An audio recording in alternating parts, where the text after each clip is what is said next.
Right now, as I speak, the world is going through a lot. We in the West are largely affected by, let's say, three major events that have taken place over the last 3 years, making this a very difficult time to live through. I'm talking about a global pandemic, the Russia-Ukraine war, and the ever-rising cost of living. This got me thinking, things are hard right now, but have they ever been harder? Obviously, the answer is a resounding yes. But which time period was the most hard and most painful to live in? I think 1914 to 1945, and I'll tell you why. This time period was a concoction of the most severe examples of the three things that I just mentioned that are making life very difficult today. So we have COVID, they had the Spanish flu. We have the Russia-Ukraine war, they had not only World War I, but also World War II. We have inflation and the ever-rising cost of living. They had the Great Depression and hyperinflation in some parts of the world. Still not convinced? Then let's get to it. World War I was a global conflict that lasted for 4 years, from 1914 to 1918. It was mainly fought in Europe, but involved many nations around the world, including the US, Japan, and other countries from Asia and Africa. The cause of this was complex. It was the result of a web of alliances and tensions that had built up between European nations in the years leading up to the war. Factors included imperialism, where European nations had been involved in a scramble for resources and colonies across the world, which fostered competition and tensions between them. We also had nationalism, which was a strong sense of pride and identity among European countries, which made them reluctant to hold back from conflicts and disputes with each other. Militarism also played a huge role, as many countries had large standing armies and were heavily investing in new weapons and new technologies, making them primed for battle. European countries had also formed a complex network of alliances, meaning that a small dispute was likely to erupt into a larger conflict. In 1914, the assassination of Archduke Franz Ferdinand of Austria-Hungary by a Serbian nationalist sparked the chain of events that led to the war's outbreak. The war involved over 30 countries across the globe, but was fought between mainly two sides. So the Allies, led by France, Great Britain, Russia, and then later the US. And then on the other side were the Central Powers, led by Germany, Austria-Hungary, and the Ottoman Empire. The war was characterized by trench warfare, with soldiers dug deep into trenches on either side of the front lines, sometimes barely gaining any ground. It also saw the birth of new technologies and weapons, including machine guns, tanks, and poison gas, which made the war especially brutal. It had a profound effect on the world, with millions being killed or wounded, and entire cities and towns being destroyed.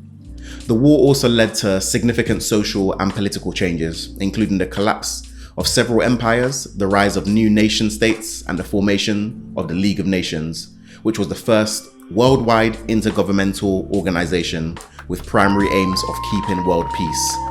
Well, that failed catastrophically. The war ended in November 1918, after the Central Powers were defeated by the Allies. The Treaty of Versailles was signed in June 1919 and formally ended the war, while imposing heavy penalties on Germany, including the payment of a huge bill of reparations and the loss of territory. These harsh terms would then go on to contribute to the rise of Adolf Hitler and the breakout of World War II. Speaking of World War II, just 21 years after World War I ended, we had another global conflict, this time bigger and deadlier. World War II lasted from 1939 to 1945, involving the majority of the world's nations, including all of the great powers. It was the deadliest conflict in human history, with estimates of fatalities varying, but this is thought to be between 35 to 65 million, but some estimates even go as high as 85 million, but at that point, who's even counting? This was mainly due to the military conflicts, but also saw some of the most extreme examples of human beings spiraling into the abyss of sadism and pure evil, a topic that's too heavy even for this video. In general, the causes of World War II were complex and multifaceted, but here are some. The Treaty of Versailles, which ended World War I, imposed heavy penalties on Germany and its allies, leading to resentment and economic and political instability in Germany. This nurtured an environment where extremist political parties were able to gain power. Appeasement also played a part. The Allies were cautiously hoping to avoid another disastrous war in Europe after World War I, and they practiced a policy of appeasement towards Germany. They allowed Germany to expand its territory and military without much opposition. The last factor I'll mention is the fact that the Axis powers, most notably Germany and Japan, acted upon a desire to expand their territories and assert their dominance over other nations. This led to conflicts with the Allies, particularly over control of key resources and strategic locations. This war had so many notable events, which are too loaded for this video, but rest assured, we will be doing deeper dives into this in the future. These include Germany's invasion of Poland, the Battle of Britain, Operation Barbarossa, Pearl Harbor, and many more, which we can discuss later.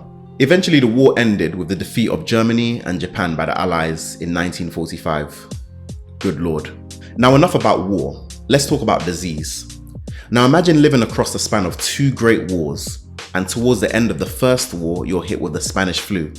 This was a global outbreak of the influenza virus that infected an estimated 500 million people. Now, this wasn't your average yearly winter flu, as this resulted in the deaths of between 17 to 50 million people, mainly healthy young adults, and it happened in 3 separate waves. The flu was believed to have originated in the US or Asia, caused by a strain of the flu virus which was especially dangerous due to its tendency to cause pneumonia in otherwise healthy people. There were many reasons why the flu spread so quickly across the globe. These include increased global travel at the time, including the movement of troops during World War I. It was thought that ports would act as a hub for the virus to spread from city to city across major transportation routes. Urbanization and people living in crowded conditions also played a role, as well as the lack of effective public health measures available. And the simple fact that the virus was so highly contagious. It transmitted through respiratory droplets or through contact with contaminated surfaces. The flu disrupted the world, causing widespread illness, death, and economic havoc during a time of immense social and political upheaval, including the end of World War I and the beginning of the Russian Revolution. The pandemic had a significant impact on public health policies, leading to advancements in approaches to disease prevention and control. So think about things that we're all quite familiar with today. So face masks, quarantine, vaccines, social distancing, and so on and so forth. Lessons learned from this disaster highlighted the importance of effective public health measures in controlling infectious diseases. It also emphasized the need for international cooperation and the sharing of information to prevent and respond to global health crises. Do you think we learned from this disaster? And if not, how many pandemics do you think we need until we do learn? Comment below. The final event that made this period the worst time to be alive was the Great Depression. This was a severe and prolonged economic downturn that started in 1929 and lasted throughout the 1930s. It was the most severe economic crisis of the 20th century. Again, the factors here are multifactorial. The stock market crash was the most obvious trigger for the depression that led to a loss of confidence in the economy and a sharp decline in consumer spending. However, other factors include overproduction and a decline in demand in agriculture and industry, where in the years leading up to the Great Depression, there was a boom in agriculture and industrial production. However, as the supply of goods increased, demand declined, causing a decrease in price and profits. During the 20s, banks also made risky loans to investors and speculators who then invested the money back into the stock market.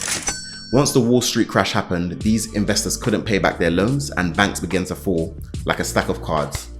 The wealth gap in the 1920s between the rich and the poor was also huge. This contributed to the decline in consumer spending, and middle and lower classes were not able to purchase goods and services. The effects were far-reaching, with millions of workers losing their jobs and many families falling into poverty. It also caused a downturn in industrial production, international trade, and investment, which essentially acted as a positive feedback loop to worsen the crisis. Social and political unrest also occurred as people became frustrated with their respective governments' response to the crisis. And in some countries, the depression contributed to the rise of authoritarian governments and the onset of World War II.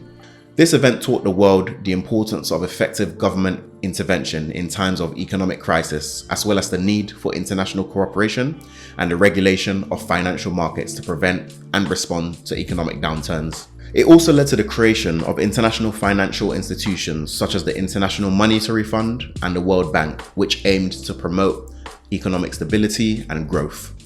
Again, I asked the question, did we learn? So after that, did I convince you? Probably not.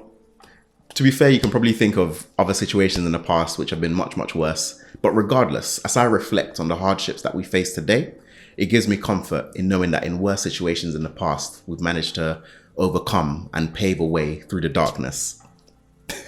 The hell do I think I'm giving you a speech? Anyway, video over. If you like this type of content and you want to see more in the future, please like, please subscribe, please comment, and we'll see you again in the next one.